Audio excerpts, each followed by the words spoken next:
Hare Krishna. So మనం వచ్చేసి 4వ గ్రంథంలో 21వ అధ్యాయంలో ఉన్నాము. సో 46 శ్లోకాల వరకు కూడా చేసుకున్నాము. సో ఇంకా మిగతా ఉన్న 5 శ్లోకాలు చెప్పుకొని దాని తర్వాత ఫుల్ చాప్టర్ని రివిజన్ చేసుకుందాం మనం ఇక్కడ. 47వ శ్లోకంలో మనకి ఆల్రెడీ 45 నుంచి 52 శ్లోకాల వరకు కూడా ఎవరైతే అక్కడ సభలో ఉన్నారో ఇప్పటిదాకా పృథు మహారాజ్ అంతా వాళ్ళందరికీ కూడా ప్రవచనం ఇచ్చారంట. అంతా ఏం చెప్పాలనుకున్నారో ఆయన అన్ని చెప్పారనమాట. సో అప్పుడు ఏంటంటే వాళ్ళందరూ కూడా అక్కడ ఉన్న వాళ్ళు అంటే కొంతమంది సాధువులు ఉన్నారు, భక్తులు ఉన్నారు, మహాత్ములు ఉన్నారు, దేవతలు ఉన్నారు, నార్మల్గా ప్రజలు ఉన్నారు. సో వాళ్ళందరూ కూడాను ఏం చెప్తున్నారు అనేది మనం చూస్తూ ఉన్నాం. సో ఫస్ట్ స్టార్టింగ్ ఏంటంటే వాళ్ళందరినీ సాధు సాధు అనేసి వాళ్ళ ఆ ప్రవచనానికి ఎంతో ఇదైపోయి మేమందరం ఒప్పుకుంటున్నాం దీనికి అని చెప్పేసి వాళ్ళు సాధు సాధు అని అన్నారనమాట. ఆ తర్వాత 46 శ్లోకంలో ఏం చెప్పారు అంటే, నువ్వు చక్కగా వేదాల్లో చెప్పింది నిజం చేశావు, ఒక పుత్రుడు అనేవాడు నువ్వు మీ నాన్నని నరకం నుంచి తప్పించావు అని చెప్పేసి చెప్పారనమాట. సో దానికి నిన్న మనం అనుకున్నాం. అలాంటిది ఎవరైనా ఎగ్జాంపుల్ ఉందా అంటే మీరు అందరూ వెంటనే ప్రహ్లాద్ మహారాజ్ అని చెప్పారు. అదే ఇక్కడ వాళ్ళు కూడా ప్రజలు కూడా చెప్తున్నారు. అంటే ప్రజల కన్నా ఇది సాధువులు అని చెప్పుకోవచ్చు. అక్కడ ఉన్న వాళ్ళు మహాత్ములు సాధువులు వాళ్ళు చెప్తున్నారు అనమాట. నువ్వు ఇది ఎలాగంటే నువ్వు ఇలా ఎలా చేసావు అంటే ప్రహ్లాదుడికి వాళ్ళ తండ్రి ఎలా చేశారో అలా నువ్వు కూడా చేశావు అని చెప్పేలాగా నెక్స్ట్ శ్లోక వస్తుందన్నమాట. అది చూద్దాం ఇప్పుడు మనం. హిరణ్యకశిపుశ్చాపి భగవన్నిందయా తమః వివిక్షురత్యగత్సూనోః ప్రహ్లాదస్యానుభావతః. చదవండి మాతాజీ ఎవరన్నా. కృష్ణ మాతాజీ. అదే కృష్ణ మాతాజీ. చదవండి. హిరణ్యకశిపుశ్చాపి భగవన్నిందయా తమః వివిచ్చురత్యగాత్ సూనోః ప్రహ్లాదస్యానుభావతః. అదే విధముగా హిరణ్యకశిపుడు తన పాప కారణమున ఎల్లప్పుడూ దేవదేవుని ఆధిపత్యమును నిందించి తమస్సులో ప్రవేశించినను పుత్రుడకు ప్రహ్లాదుని అనుగ్రహముచే ఉద్ధరింపబడి భగవద్ధామమును చేరెను. హరే సో కృష్ణ. ఎలాగా నువ్వు me thank you Mataji. So మీ తండ్రిని ఏ విధంగా నువ్వు ఏంటి తండ్రి పేరు ఎవరు? పృథు మహారాజ్ తండ్రి పేరేంటి? వేణుడు. వేణు మాతాజీ. యా. వేణుకి ఎలా అయితే నరకంలోకి వెళ్ళాడో ఆ నరకం నుంచి కూడా పుత్ అనే నరకం నుంచి కూడా నువ్వు కాపాడేదాన్ని తీసుకొచ్చేసావు వెనక్కి. అది ఎలాగా అంటే హిరణ్యకశిపుడు ఎన్నో పాపాలు చేశాడు మనకు తెలుసు. ఒక భగవంతుని ఎదిరించడము, నేనే దేవాది దేవుణ్ణి అని చెప్పడము, ఈ విధంగా ఎప్పుడు కూడా ఏంటంటే భగవంతుడి యొక్క ఆధిపత్యాన్ని తీసుకోవాలి అని చెప్పేసి అతను ఎప్పుడు అదే పనిలో ఉండాడు అనమాట. ఎందుకంటే భగవంతుడు నిందిస్తూ ఉండేవాడు. అతను ఎవరు పనికి అనేసి మనకు అంతా తెలుసు కాబట్టి నేను ఎక్కువ చెప్పట్లేదు. ఆ విధంగా భగవంతుని ఎప్పుడు నిందిస్తూ ఆధిపత్యం తీసుకోవాలి అని ట్రై చేస్తూ ఉండడం మూలంగా అతను లాస్ట్కి ఏంటి తమస్సులో అంటే ఏంటంటే నరకంలోకి అనమాట. సో దాంట్లోకి వెళ్ళిపోయాడు అనమాట. సో పుత్రుడిగా ఉండి నువ్వేం చేశావు అంటే చక్కగా భగవంతుడి యొక్క అనుగ్రహంతో ఏంటంటే భగవద్ధామాన్ని చేర్చావు నువ్వు అతన్ని అని చెప్పేసి సేమ్ ఎగ్జాంపుల్గా ఇతను చెప్తూ ఉన్నారనమాట. సో మనకి ప్రపాదుల వారు కూడా సేమ్ అదే నరసింహస్వామి చక్కగా రావడము, ఎందుకంటే భక్తుడు కాబట్టి ప్రహ్లాద్ కోసం వచ్చి అదంతా చేసిన తర్వాత నీకేమైనా వరం కావాలా అని కోరుకోమంటే తను నాకు అసలు ఏమీ వరం వద్దు అని చెప్పి చెప్తాడు. కానీ తర్వాత ఏంటంటే మా తండ్రిని క్షమించు అని అడుగుతాడు. సో దానికి ఆయన ఎంతో అనుగ్రహం చూపించేసి చక్కగా వాళ్ళ తండ్రిని నరకం నుంచి తప్పిస్తాడనమాట. అందుకే ఇక్కడ భగవంతుడి మామూలుగా మనము భక్తుల్ని ఏమంటాము? పరదుఃఖ దుఃఖి అంటాం అనమాట. కానీ ఇక్కడ ఏంటంటే పరదుఃఖ దుఃఖి కృపాంబుధి. భగవంతుడు ఎలా ఉంటాడు? అలా చూసి వదిలేసి ఊరుకోడు, ఇంకా కృప చూపిస్తూ ఉంటాడు. ఆ కృప ఏ విధంగా చూపిస్తూ ఉంటాడు భగవంతుడు మనకి? ఎన్నోసార్లు చెప్పుకుంటా ఉన్నాం మన కృప, మన మీద కృప ఎలా చూపిస్తున్నాడు భగవంతుడు? ఈ ప్రకృతి అంతా కూడా ఆయనే కదా మాతాజీ మన కోసం కృపతో తయారు చేసి ఇచ్చారు. అది అది వరం, అది కృప కన్నా కూడాను ఆయన ఎన్నో అవతారాలు తీసుకొని వస్తున్నాడు కదా మన కోసం. అది గురువుని పంపించటం కానీ, లేకపోతే ఆ రోజు అదే మీ ఆయన చెప్పారు కదా, ధర్మరాజు ప్రభు వల్ల ఆయన మా బావగారు చెప్పారు కదా, ఆ గోపాలకృష్ణ రామానుజదాస్ ప్రభు ఆ రోజు ఆయన ఏం చెప్పారు?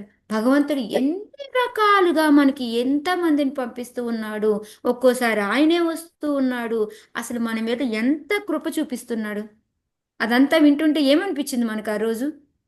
అబ్బా, ఇన్ని ఇస్తున్నా కూడా మనం ఇలా మూర్ఖుల్లా పడున్నామా అనిపించిందా లేదా మనకి?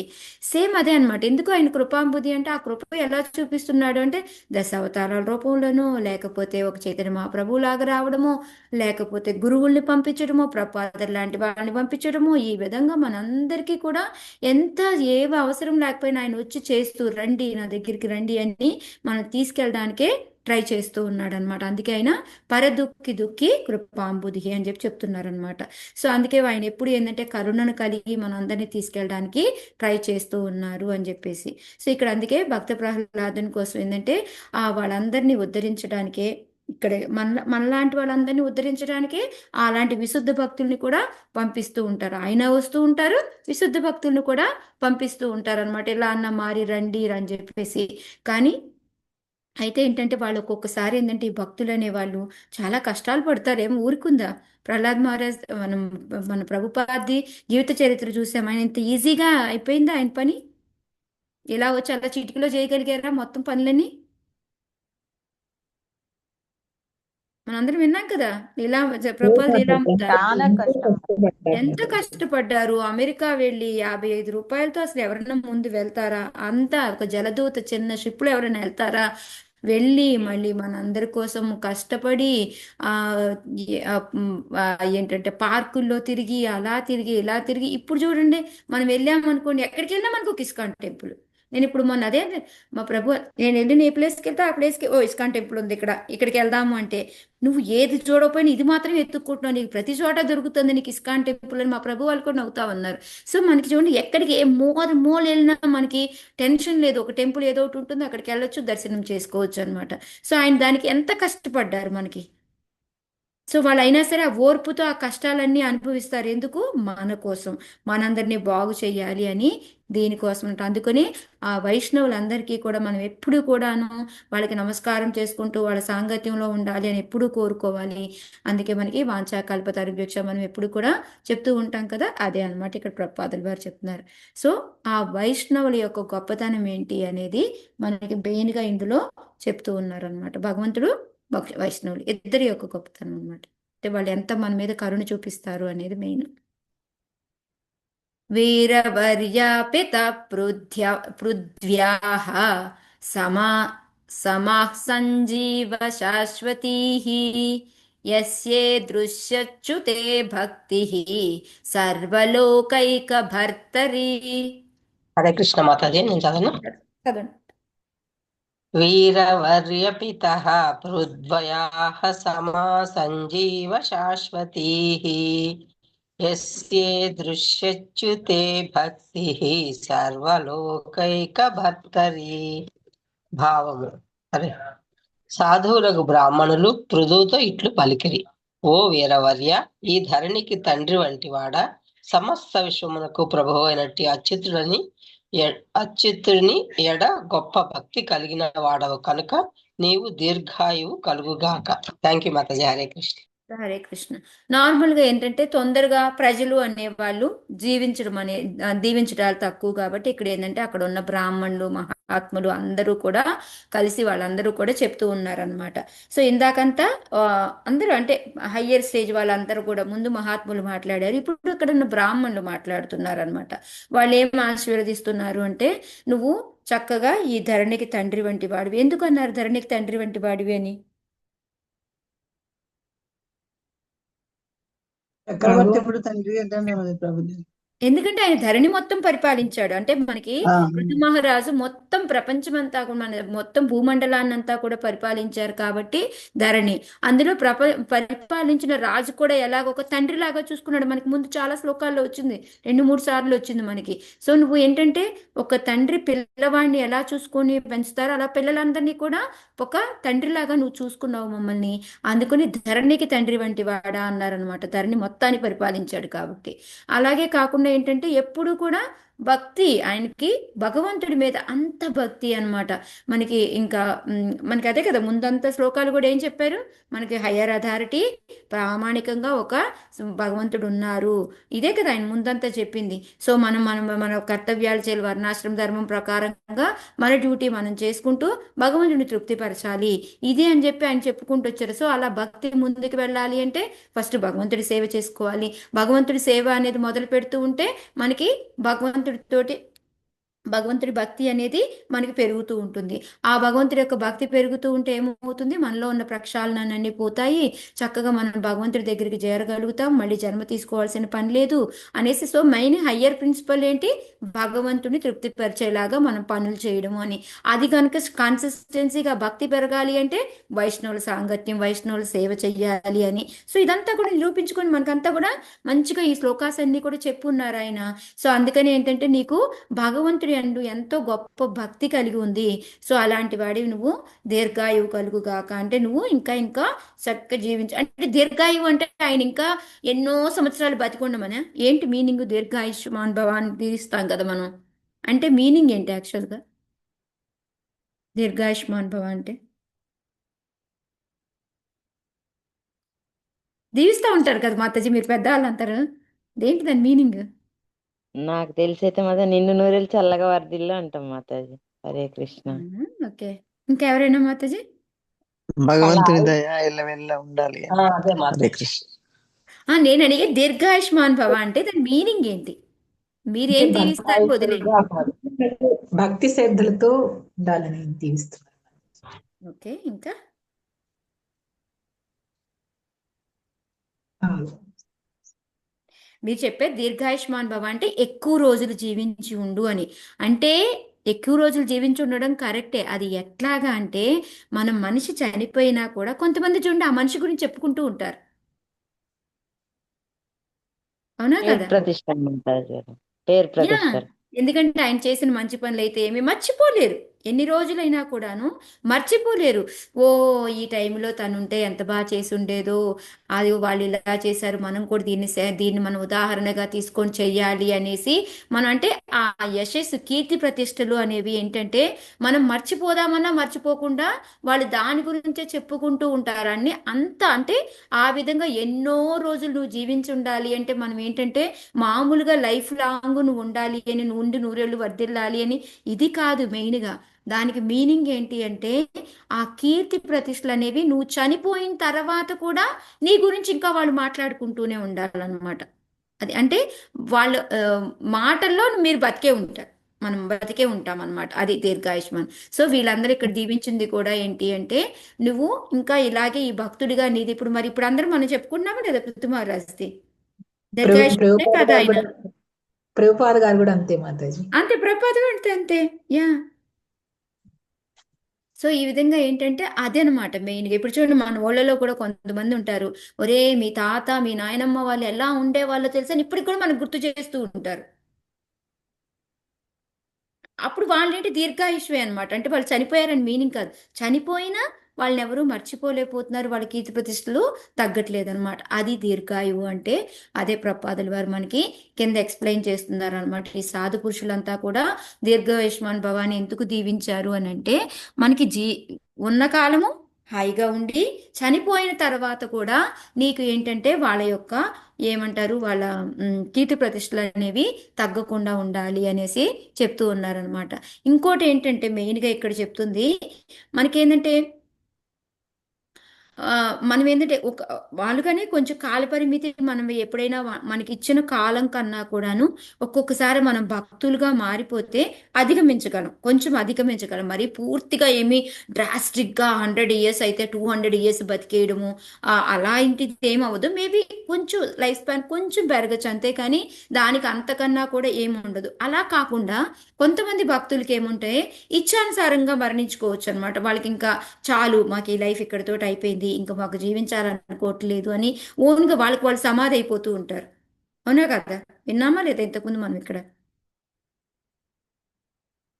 భీష్ముడికి ఏంటి, తను ఎప్పుడు కావాలంటే అప్పుడు చనిపోయేలాగా ఉందా తనకి? అలాగే ఇచ్చానుసారంగా అన్నమాట. సో వాళ్ళకి కావాలి అనుకుంటే ఇంక వాళ్ళు ఎండ్ చేసుకుంటారు అనమాట. వాళ్ళు సమాధిలోకి వెళ్ళిపోవడము, వాళ్ళ లైఫ్ని వాళ్ళు ఎండ్ చేసుకుంటూ ఉంటారు అనమాట. అలా కొంతమంది భక్తులతో అయితే, కొంతమందిది ఏంటంటే ఇది కీర్తి కీర్తిర్యస్య న జీవతి అని, అంటే యశస్సు అనమాట. వాళ్ళు ఏంటంటే ఉన్నా లేకపోయినా వాళ్ళ యశస్సు అనేది అలాగా వాళ్ళ గురించి ఎప్పుడు కూడా మాట్లాడుకుంటూనే ఉంటారు. దానికి ఎగ్జాంపుల్గా ఏంటంటే ఇక్కడ మనకి చైతన్య మహాప్రభు రామానందరాయలది వాళ్ళకి మనకి మధ్యలో వస్తుందన్నమాట. వీళ్ళిద్దరు ఎప్పుడైతే మ్, గోదావరి గట్టు దగ్గర కలుస్తారు, రాజమండ్రి దగ్గర అన్నమాట. కలిసినప్పుడు వీళ్ళిద్దరూ మాట్లాడుకుంటారనమాట, సంభాషణ. ఎవరు గొప్ప అంటే ఒక్కొక్క దానికి భక్తులు అంటే ఎవరు, యశస్సు అంటే ఏంటి, ధర్మం అంటే ఏంటి, ఇవన్నీ కూడా మాట్లాడుకుంటారు. చాలా ఉంటాయి ఇవన్నీ. ఎప్పుడైనా నెక్స్ట్ ఖాళీగా ఉన్నప్పుడు ఒకరోజు చెప్పుకుందాం. ఒక ఫుల్ చాప్టరే ఉంటుంది అనమాట దీని మీద.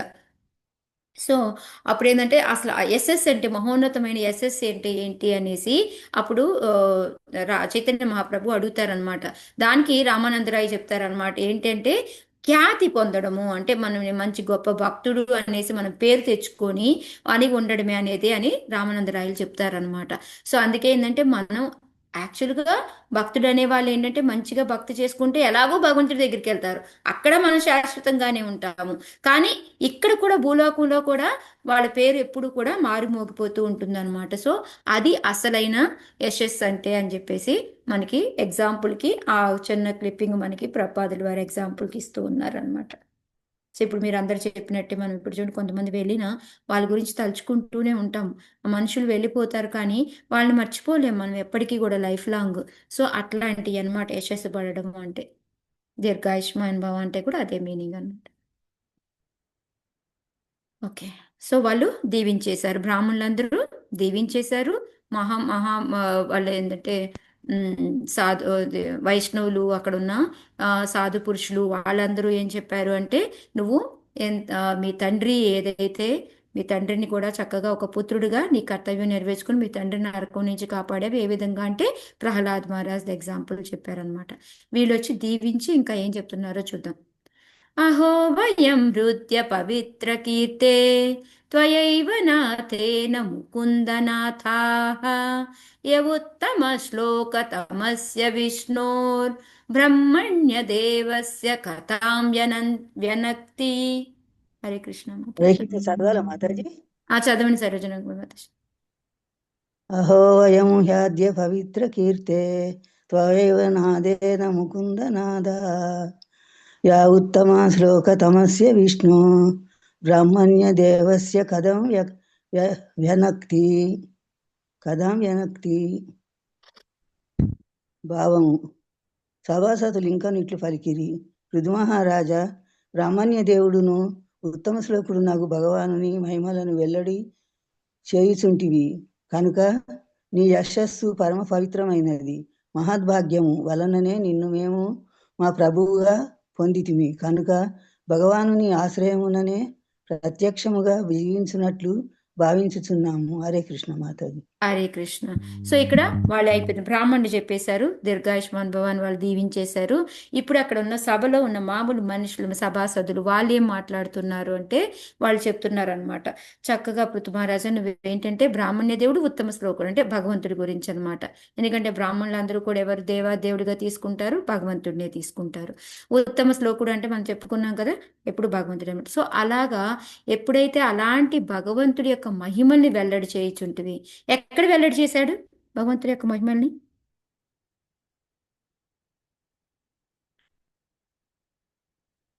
ఎక్కడ చేశాడు మాతాజీ భగవంతుడి యొక్క మహిమల్ని?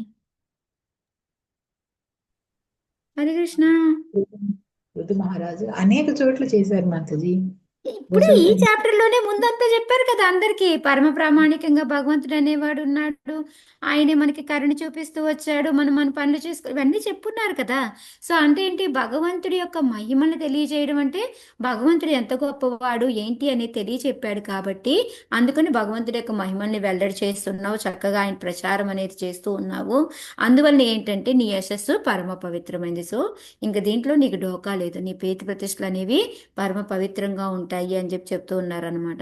మనం కాకాబట్టినట్టు అట్లా ఏమీ చేయలేదు ఈయన, భగవంతుడి యొక్క ప్రచారమే చేస్తూ ఉన్నారు. అందుకే ఇప్పుడు పరిపాదుల వారికి ఎందుకు అంత ఫేమస్ అయిపోయి అంత నేమ్ వచ్చింది, ఎందుకంటే ఆయన చేసింది ఏంటి, జస్ట్ భగవంతుడి యొక్క ప్రచారం చేశారు, భగవంతుడి గురించి ప్రచారం చేశారు, ఇంకా మిగతా ఏదీ కాదు.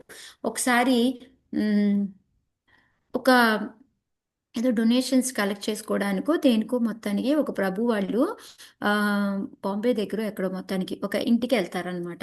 ఇంటికి వెళ్తే వాళ్ళు ఏంటంటే ఆ, ఓకే, వచ్చిన తర్వాత ఆయన కూర్చోబెట్టారు, మాట్లాడుతూ ఉన్నారు. మాట్లాడుతూ ఉన్న తర్వాత ఎంతసేపటికి ఏంటంటే వాళ్ళు ఆ, మీకు శంకరాచార్యుల గురించి చెప్పండి, మీరు శంకరాచార్యుల గురించి చెప్పండి అంటే, ఓకే అండి, ఆయన వచ్చారు, ఆయన ఇట్లా చెప్పారు, భజగోవిందం చెప్పారు ఇలా అని చెప్తూ ఉంటే, లేదండి ఇంకా చెప్పండి ఇంకా చెప్పండి అంటే, ఇంక ఈ ఐ థింక్ మహారాజ్ అనుకుంటా, నాకు సరిగ్గా ఎగ్జాక్ట్ పేరు గుర్తు రావట్లేదు.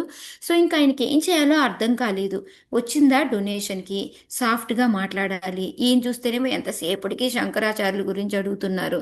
సో ఇంకా అయిపోయి, ఏమండి ఆయన చెప్పిందంతా కూడా మాయావా సిద్ధాంతం అండి అనేసి మనకి ఏదైతే ప్రపాదులు వారు చెప్తూ ఉంటారో మొత్తాన్ని దాన్ని పోసగుచ్చినట్టు చెప్పేసి, ఇదండి శంకరాచార్యుల గురించి ఏం చెప్పమంటారు ఇంకా అని అడిగితే, వెంటనే ఆయనంట లోపలికి వాళ్ళ ఆఫీస్ రూమ్లోకి తీసుకెళ్తాడంట. లోపలికి తీసుకెళ్తే ఎదురుగా చూస్తే రాధాకృష్ణ డైటీసు, పూజ చేసుకునే ఆల్టరు అంతా ఉంటుందంట. మరి ఎందుకండి మీరు ఎంతసేపు నన్ను శంకరాచార్యుల గురించి అడిగారు, మీకు అంతా కూడా రాధాకృష్ణ డైటీసు అంతా కూడా మీకు తెలుసు కదా అంటే, అవునండి, మాకేంటంటే ఎవరికి అంటే ఇప్పుడు డొనేషన్లు ఇస్తున్నామంటే ప్రాపర్గా అది వెళ్తుందో లేదో తెలీదు, ఈ మాయవా సిద్ధాంతం వాళ్ళు ఎక్కువైపోయారండి, అందుకోసం అని చెప్పేసి. అంటే ఇక్కడ ఏంటి, ఆ మహారాజు కానీ ఎవరు ప్రభు కానీ వెళ్ళిన వాళ్ళు అనుకున్నారు, ఇంకేముంది అయిపోయింది, నేను బరెస్ట్ అయిపోయాను కాబట్టి ఇంకా నాకు డొనేషన్లు రాదు, సరే ఇక్కడి నుంచి వెళ్ళిపోవడమే అని అనుకున్నారంట.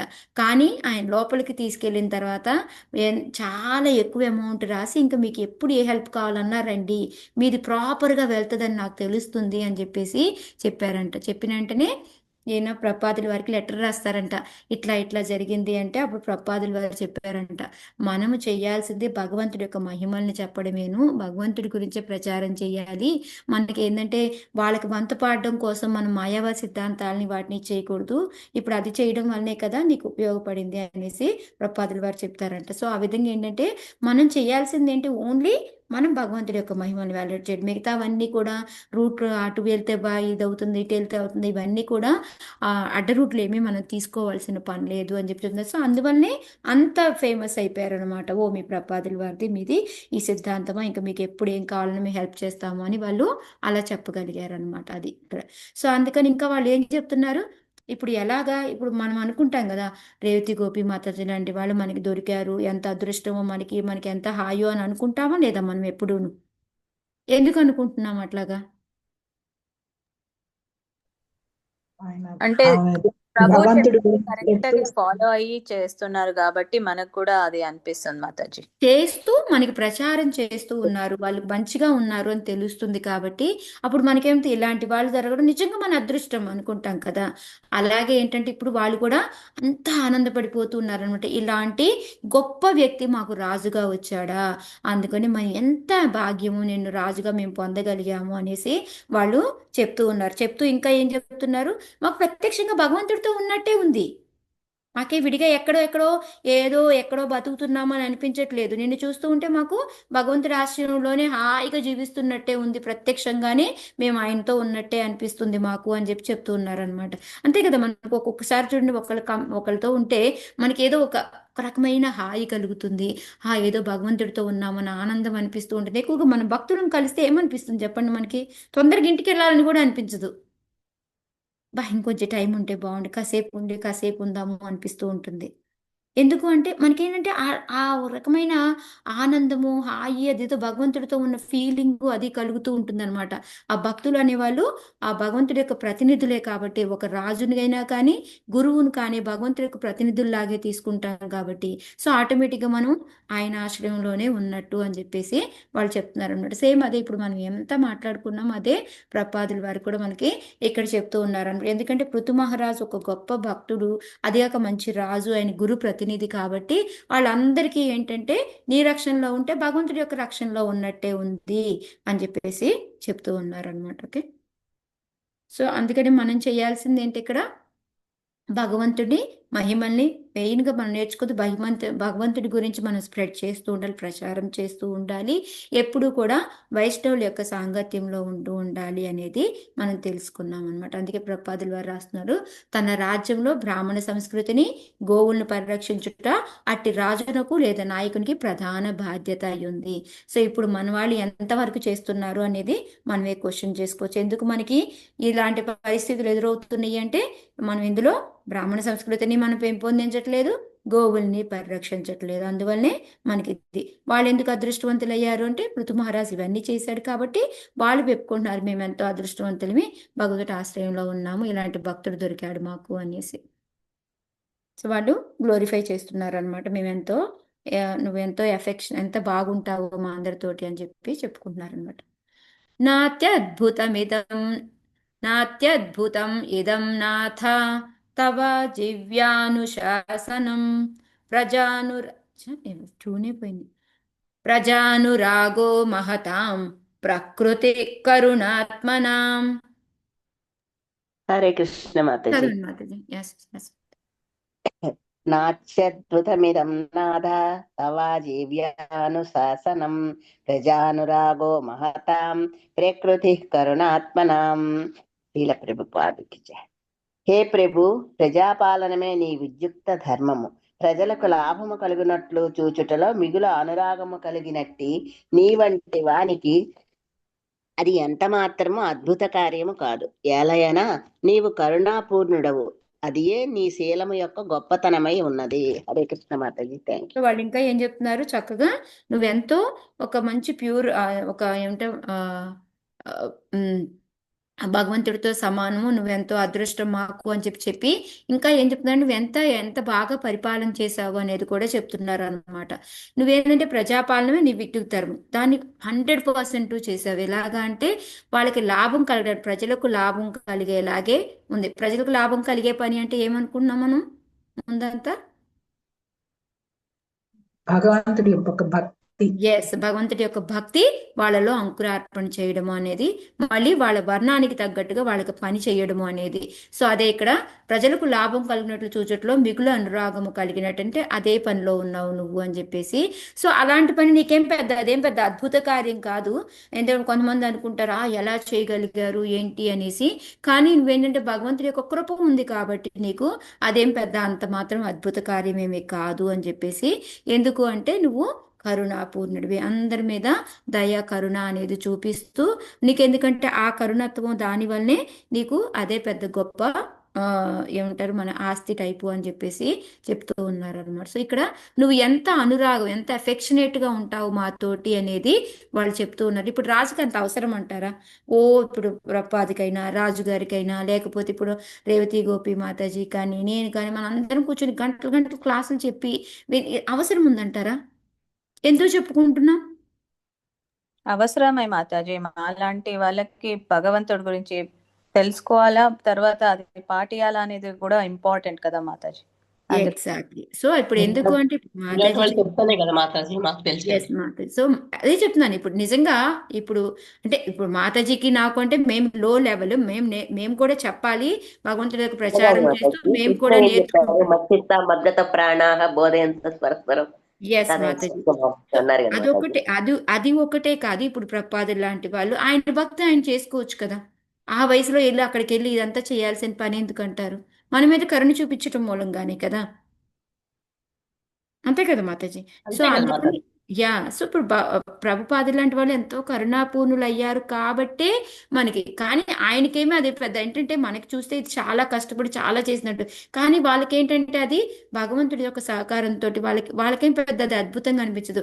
అయ్యో ఇంకో 10 టెంపుల్స్ కట్టలేదే, నేను అప్పుడే వెళ్ళిపోతున్నానే, ఇంకొంచెం కష్టపడైనా సరే టెంపుల్స్ ఫినిష్ చేద్దామని వాళ్ళకి ఆ తపన ఉంటుంది. కానీ వాళ్ళకేంటంటే వీళ్ళు పెద్ద అద్భుత కార్యం చేశాము అన్నట్టు వాళ్ళకేమీ అనిపించదు అనమాట. వాళ్ళు ఏంటంటే ఎప్పుడు మన మీద కరుణతో ఉంటారు కాబట్టి మనకి మంచి జరగటానికి ఏది చేయడానికైనా వాళ్ళు కష్టపడడానికి రెడీగా ఉంటారు. సో అందుకని నువ్వు ఎంతో ఎఫెక్షనేట్గా మా అందరితోటి ఉన్నావు అని చెప్పేసి వాళ్ళు చెప్తూ ఉన్నారనమాట ఇక్కడ. సో దానికి ప్రపాదుల వారు కూడా ఏంటంటే వాళ్ళకి ప్రజలందరికీ కూడా వాళ్ళకి ఇందాక మనం చెప్పుకున్నాం కదా, బ్రాహ్మణులు అయితే, క్షత్రియులైతే, వైశ్యులైతే, శూద్రులైతే, ఇలా 4 వర్ణాలు వాళ్ళు ఉంటారు. వాళ్ళకి శాస్త్రాల్లో చెప్పినట్టుగా వాళ్ళకి పన్ని కల్పించడం అనమాట. సో ఇప్పుడు రాజుగా ఉండి ఈయన ఏం చేసేవారు, ఫస్ట్ ఈ బ్రాహ్మణుల దగ్గర ఏదైతే ఉందో వాళ్ళ దగ్గర ఉన్న ఈ జ్ఞానాన్ని పంచుతూ ఉంటే వాళ్ళు శిష్యుల నుండి దక్షిణలు పుచ్చుకొని జీవించేవాళ్ళు.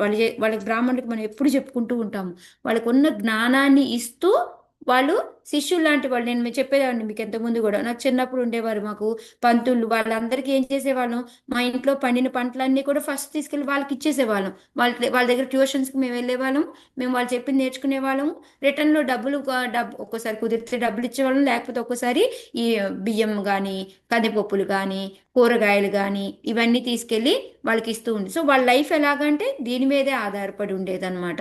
సో మళ్ళీ రాజుగా అంటే ఆ రాజుగా చేయాల్సింది ఏంటి, వాళ్ళు ప్రజల రక్షణ అన్నమాట. సో వాళ్ళ దగ్గర అందుకోసం ఏంటి కొన్ని పన్నులు వసూలు చేయడము, వాటన్నిటితోటి రోడ్లు బాగు చేయించడము, లేకపోతే వాళ్ళకి సౌకర్యంగా కల్పించడానికి ఏమేం చేయాలో ఇవన్నీ కూడా వాళ్ళు రాజులుగా చేసేదన్నమాట. వ్యాపార వర్గం వాళ్ళు ఏం చేస్తారు, వాళ్ళు పండించిన దాన్ని కొంచెం లాభంకి అమ్ముకోవచ్చు అనమాట. సో మళ్ళీ మన ఈ శూద్రులు లాంటి వాళ్ళు ఏం చేస్తారు అంటే వీళ్ళ ముగ్గురికి హెల్ప్ చేస్తూ ఉంటారనమాట. సో ఈ విధంగా ఏంటంటే ఒక సమిష్టిగా అందరూ కలిపేసి దాన్ని చేసుకుంటూ ఉంటారనమాట. సో వాళ్ళందరికీ ప్రజలకి రక్షణ కల్పించడం అంటే ఏంటి అంటే, రాజుగా ఆయన మిగతావన్నీ కూడా సమంగా అవుతున్నాయా లేదా అనేసి వాళ్ళందరూ కూడా సమిష్టిగా చేసుకుంటున్నారా లేదా అనేది చూడడము అని చెప్పేసి చెప్తూ ఉన్నారనమాట. అందుకే ఒక యోగ్యుడైన రాజు చేయాల్సిన పని నువ్వు చక్కగా మా అందరి మీద చేసి చూపించావు, ఎంతో కరుణతోటి దయతోటి అని చెప్పేసి ఇక్కడ వాళ్ళు చెప్తూ ఉన్నారు. మళ్ళీ సేమ్ అదే శ్లోక వాంఛా కల్పద అభివ్యక్ష. అది ఎలా జరుగుతుంది అంటే మహాత్ముల వలన, అంటే ఆ మహాత్ములు అంటే ఈ కరుణామయులు, దయామయులు వీళ్ళే అనమాట. సో వీళ్ళ వాళ్ళని, సో అందుకని మనం ఎప్పుడు కూడా ప్రపాదుల వారిని మన మనసులో ఎప్పుడు పెట్టుకుంటూ మనం ఇది ఏమైనా చేయగలుగుతున్నాము అంటే అది ప్రపాదుల వారి కృపే అనమాట. అందుకే మనం శిక్షా గురువుని, దీక్షా గురువుని, ప్రపాదుల వారిని, వీళ్ళ ముగ్గురిని మన లైఫ్లో ఎప్పుడూ మర్చిపోకూడదు మనం.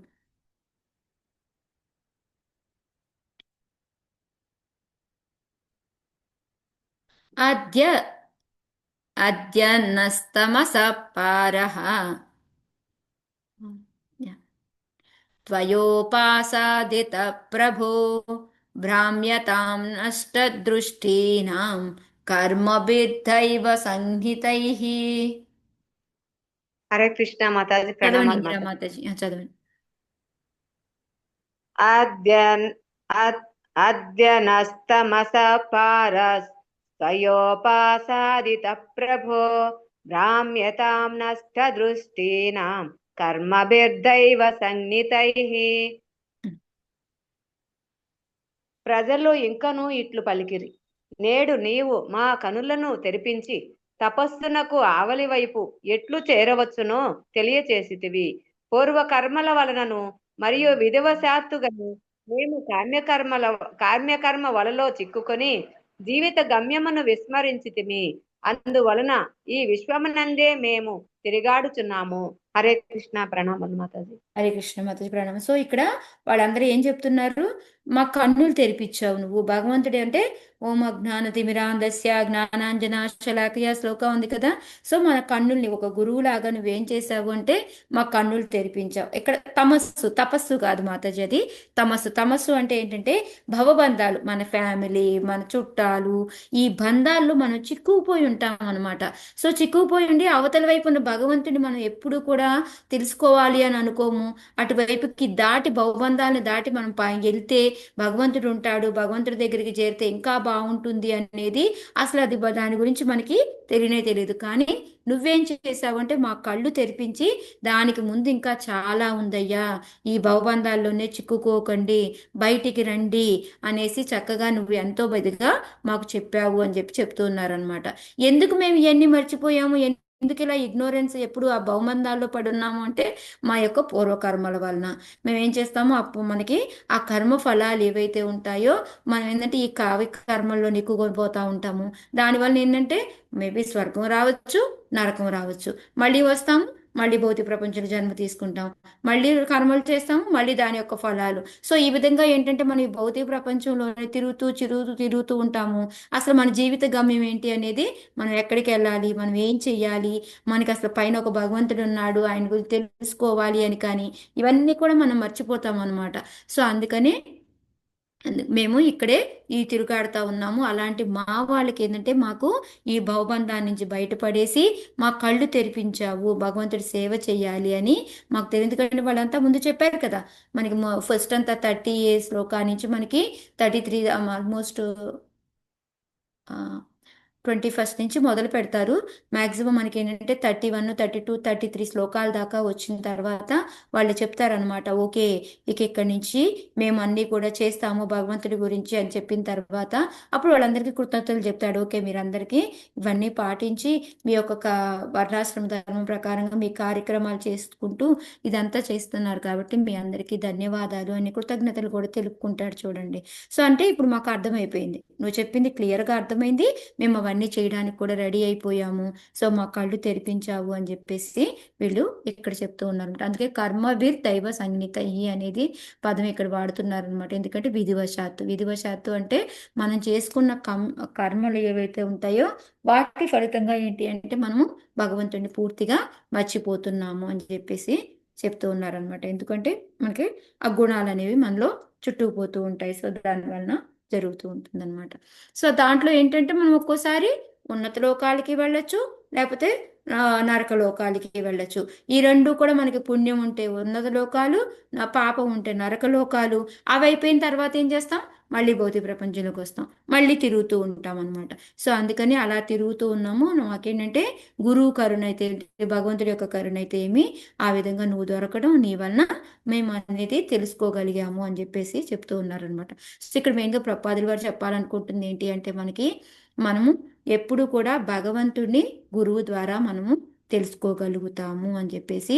సో ఒక గురువుని పొంది, గురువు ద్వారా భగవంతుడిని తెలుసుకొని, భగవంతుడి యొక్క అనుగ్రహం పొంది అప్పుడు మనం ఈ భౌతిక ప్రపంచం నుంచి బయటపడాలి. ఇది మెయిన్గా మన యొక్క సఫలత్వం అంటే ఏంటి, మనం సాధించాము అంటే మెయిన్గా ఇది అని చెప్తూ ఉన్నారనమాట.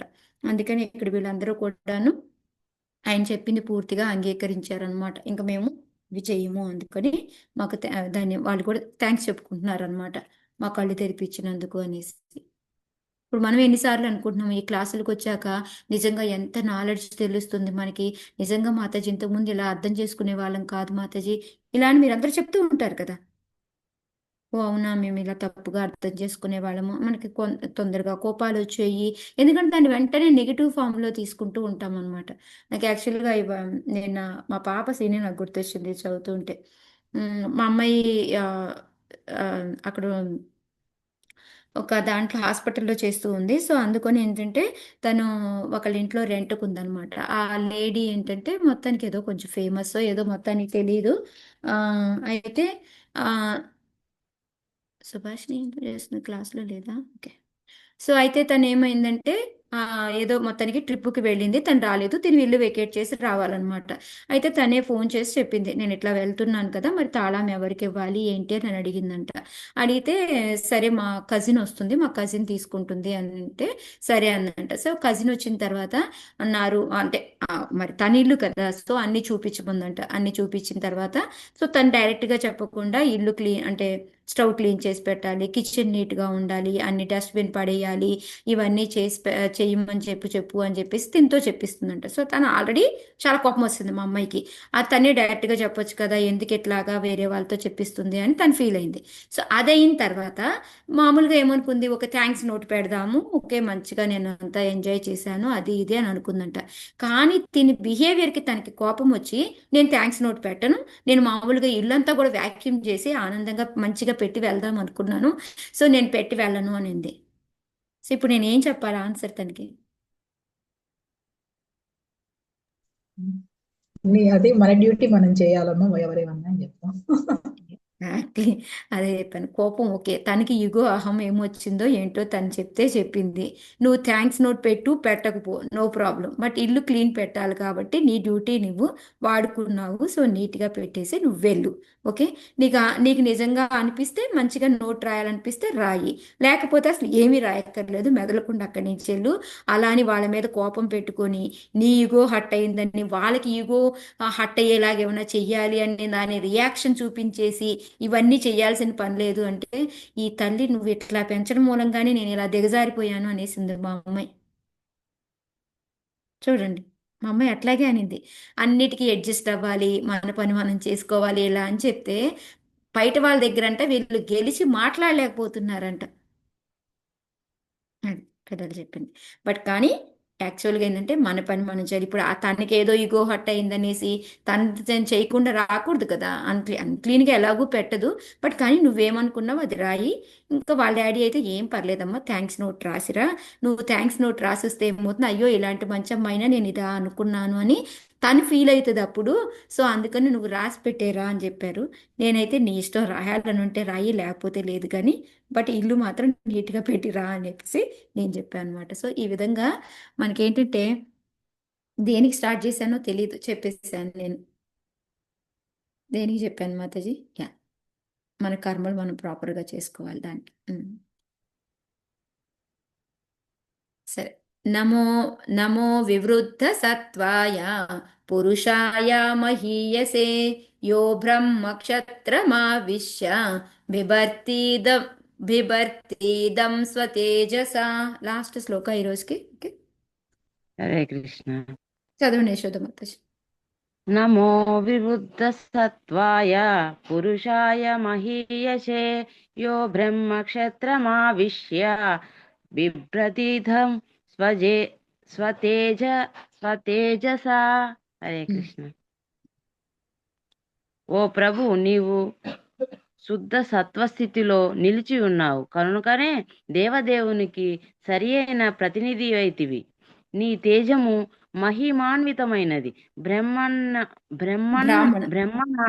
బ్రాహ్మణ సంస్కృతిని నెలకొల్పుచు మరియు క్షత్రియునిగా ఎల్లరూ రక్షించుచు నీవు సమస్త ప్రపంచమును పోషించుచున్నావు. హరే కృష్ణ. థ్యాంక్ యూ మాతాజీ. ప్రణామం. హరే కృష్ణ. సో ఇక్కడ ఏంటంటే వాళ్ళు పొగుడుతున్నారు అనమాట ఆయన్ని. సో నువ్వు చెప్పిందంతా కరెక్ట్, మేమంతా చేయబోతున్నాం, మమ్మల్ని ఎంతో చక్కగా నీ ఆశ్రయంలో ఉంటే మాకు భగవంతుడి ఆశ్రయంలో ఉన్నట్టే అని చెప్పేసి మమ్మల్ని ఈ ఏమంటే ఏదైతే ఇగ్నోరెన్స్ మనకి ఈ భవబంధాల్లో చిక్కుకున్న వాళ్ళ నుంచి మా కళ్ళు తెరిపించి మమ్మల్ని భగవంతుడి వైపు తిప్పావు అని చెప్తూ ఇప్పుడు ఏం చెప్తున్నారు అంటే, నువ్వు ఎప్పుడు కూడా శుద్ధ సత్వంలో నిల్చున్నావు అని చెప్పి. ఎందుకంటే ఈయన మంచి భక్తుడు, ఈయన భగవంతుడి యొక్క ప్రతినిధి. సో ఇప్పుడు వాళ్ళకి ఆల్మోస్ట్ అర్థమైపోయింది అంటే నువ్వు భగవంతుడితోనే సమానం అనే విధంగా. సో నువ్వు శుద్ధ సత్వంలో నిల్చున్నావు, నువ్వు ఏంటంటే భగవంతుడి యొక్క ప్రతినిధివి అని చెప్పేసి, నీ తేజం కూడా మహిమాన్వితమైనది అని చెప్పి వాళ్ళు పొగుడుతూ ఇంకా ఏం చెప్తున్నారంటే, నువ్వు అంటే నీ డ్యూటీ పర్ఫెక్ట్గా అంటే ఒక పక్క ప్రజల్ని రక్షించాలి, రక్షిస్తూ బ్రాహ్మణ సంస్కృతిని కూడా నువ్వు నెలకొల్పుచూ ఉన్నావు. అంటే ప్రజల్ని అంటే అంటే వాళ్ళని రక్షించడం అంటే మీనింగ్ ఏమనుకున్నాం మనం? దొంగల నుంచి కాపాడమేనా వాళ్ళని రక్షించడం అంటే? కాదు మాతాజీ, భక్తి మార్గంలో భక్తి మార్గం చూపించేది ఇది మాతాజీ. ఎందుకంటే మెయిన్గా రక్షించడం అంటే ఏంటి? ఇక్కడ ఉన్న ఆపదను తొలగించడం అంటే మెయిన్ ఆపదలు ఏంటి మనకి? జన్మ, మృత్యు, జరా, వ్యాధి. వీటి నుంచి బయటపడేయగలిగే వాళ్ళు ఎవరు? ఓన్లీ భగవంతుడి దగ్గరికి వెళ్ళడానికి భక్తి యోగం ఒకటే అనమాట. సో వాటన్నిటి నుంచి మమ్మల్ని రక్షిస్తా క్షత్రియుడిగా ప్లస్ బ్రాహ్మణ సంస్కృతి అంటే భక్తిని కూడా మాలోకి తీసుకొస్తూ ఈ మొత్తం సమస్త ప్రపంచాన్ని కూడా నువ్వు పోషిస్తున్నావు అని చెప్పేసి వాళ్ళు చక్కగా పొగుడుతూ ఉన్నారనమాట. సో ఈ విధంగా ఇక్కడ మనకి కూడా ఈ ప్రభుత్వాదుల వారు చెప్తున్నారు అనమాట. మనకి ఈ గవర్నమెంట్ వాళ్ళు వీళ్ళంతా ఉన్నారు అంటే వాళ్ళు చేయాల్సిన పని ఏంటి అంటే ప్రజల్ని రక్షిస్తూ ప్లస్ మనకి భక్తిని కూడా మనలోకి తీసుకురావాలి అని చెప్పేసి చెప్తూ ఉన్నారనమాట. ఓకే, సో మనం ఏంటంటే మనకి త్రిగుణాలు అనేవి ఉంటాయి కదా, మనం ఏం చేస్తాం, చిన్నగా తమో గుణం నుంచి రజోగుణం అలాగా సత్వగుణానికి వెళ్తూ ఉంటాము. కానీ ఈ సత్వగుణమే సరిపోదు, సత్వగుణం నుంచి మనం శుద్ధ సత్వానికి కూడా వెళ్ళాలి అనేది కూడా ఒకటి. అంటే ఎక్కువగా భక్తులు లాంటి వాళ్ళు ఎక్కువగా ఆ శుద్ధ సత్వంలోనే ఉంటారు. బట్ కానీ ఇప్పుడు ఇక్కడ మాత్రం మనకి మ్యాక్సిమం ఈ కలియుగానికి చెప్పాలి అంటే ఈ సత్వగుణం బట్ మహారాజులు వీళ్ళందరూ కూడా శుద్ధ సత్వం చెప్పుకోవచ్చు అనమాట మనం. సో అందుకనే మనం ఇక్కడ ఈ మానవ జన్మ నుంచి ఉద్ధరించాలి, భక్తిలోకి ముందుకెళ్ళాలి అంటే మాత్రం మనం చిన్న చిన్నగా చేయాల్సిందేంటి, తమో గుణం నుంచి మనము సత్వగుణ స్థితికి ఎదగాలి. అప్పుడే ఏంటి అంటే మనం ఈ మానవ జన్మ నుంచి బయటపడగలుగుతాము అని చెప్పేసి. సో దానికి ముఖ్యంగా కావాల్సిందేంటి, భక్తుల సాంగత్యము, వాళ్ళతోటి మనం ఎప్పుడు భాగవత శ్రవణం చేయడము అనేది.